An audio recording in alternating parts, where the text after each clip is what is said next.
आप देख रहे हैं आचार्य नवीन एडुकेयर और मैं हूं नवीन सर।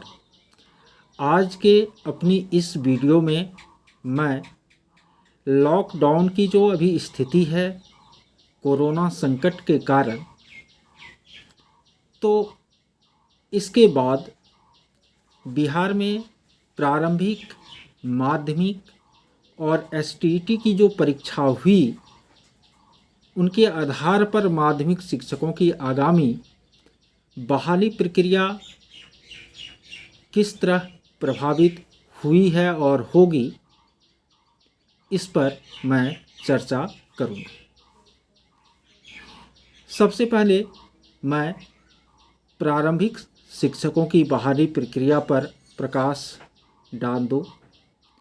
देखिए, काफ़ी संघर्ष के बाद बिहार सरकार ने चुनावी वर्ष में 1 लाख प्रारंभिक शिक्षकों के नियोजन का शेड्यूल जो है जारी किया। तत्पश्चात अभ्यर्थियों ने नियोजन इकाइयों का दौर लगाकर फॉर्म फिलअप किए। बीच में NIOS से DLED करने वाले अभ्यर्थियों का इश्यू आ गया। बिहारी अभ्यर्थियों ने बहाली प्रक्रिया जल्द हो, इस पर विचार किए बिना NIOS DLED कैसे बाहर हो जाए नियोजन प्रक्रिया से, इस पर अपना पूरा जोर लगाया। हाईकोर्ट का फैसला आया NIOS के मुद्दे पर, सरकार ने बहाली प्रक्रिया स्थगित कर दी। पुनः सरकार ने इस मुद्दे पर NCTE से जो है राय मांगी।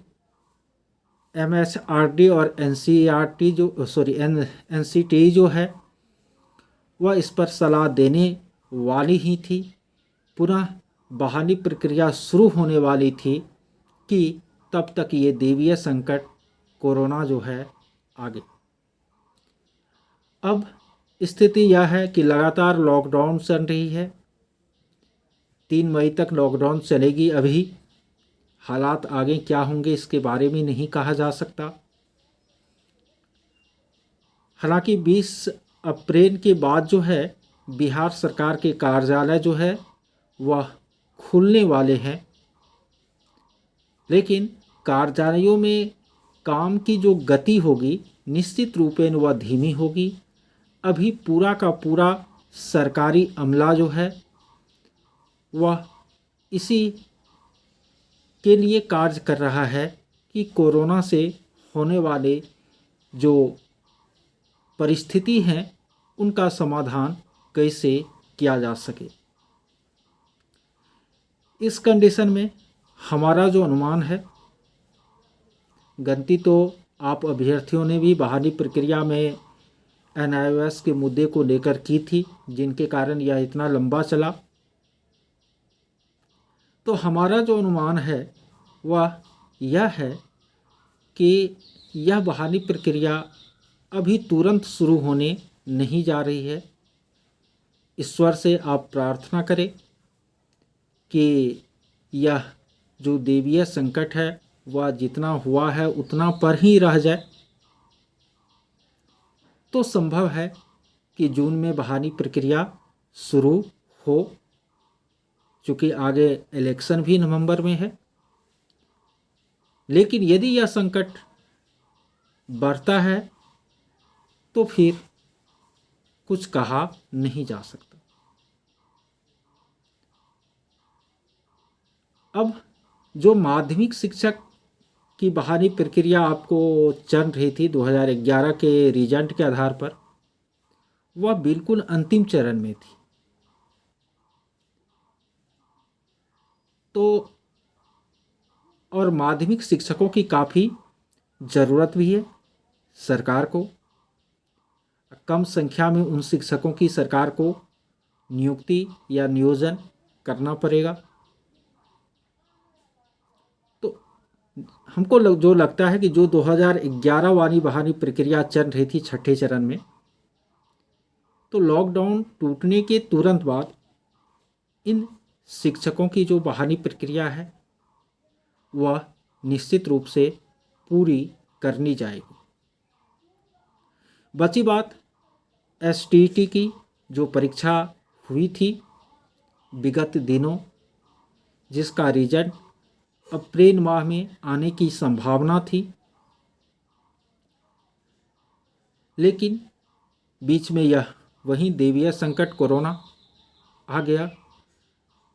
तो अब इसके परीक्षा परिणाम, यदि 3 मई को लॉकडाउन टूट जाती है तो हमको लगता है कि मई के अंतिम सप्ताह तक आ जाएगी, और हालात यदि अभी तक जो परिस्थिति है वहाँ तक स्थिर रह जाए तो फिर बहुत जल्द जो है बहाली की प्रक्रिया पूरी हो जाएगी।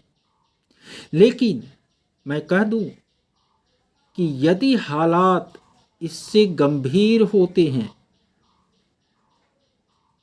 तो इस स्थिति में सरकार का जो धन है, सरकारी जो खजाना है, वह एकमात्र कोरोना संकट से निपटने में लग जाएगा। खुदा न खास्ता यदि फाइनेंशियल क्राइसिस, वित्तीय आपातकाल की स्थिति आ जाए, आर्थिक मंदी की स्थिति आ जाए, तो सरकार के लिए नई नियुक्तियां करना संभव नहीं हो पाएगी। तो जो भी अभ्यर्थी है उनसे मेरा कहना है कि आप पैसेंस रखें, धैर्य रखें। आज न कल बहाली होगी, स्थिति समान होने पर आप स्ट्रगल भी करें, लेकिन आप अपने दिमाग में एक हिस्से में ये भी थिंक करते रहे कि हमें नौकरी मिल भी सकती है बहुत जल्द, या इसमें देर भी लग सकता है। तो कुछ वैकल्पिक मार्ग जो है अपने जीवन को गति प्रदान करने के लिए, स्थायित्व प्रदान करने के लिए अपनानी क्या है, जरूरी है। तो वैकल्पिक रोजगार के क्या अवसर हो सकते हैं, उस पर भी आपके लिए चिंतन करना समय की मांग है, परिस्थिति की मांग है। और अंत में यही कि कर्म करना आपके हाथ में है, फल हमेशा उस अज्ञात शक्ति के हाथों में होता है। कर्म करें, बहुत ज़्यादा इस पर जो है अपने मन में नहीं सोचे, क्योंकि एकमात्र सरकारी नौकरी ही जीवन का आधार नहीं होती है।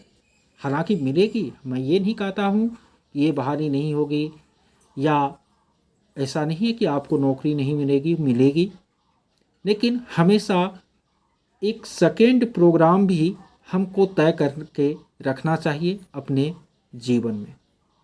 चलिए, वीडियो में मैं जो कहना चाहता हूँ वो आप लोग समझ रहे होंगे और समझ गए होंगे। बहुत बहुत धन्यवाद।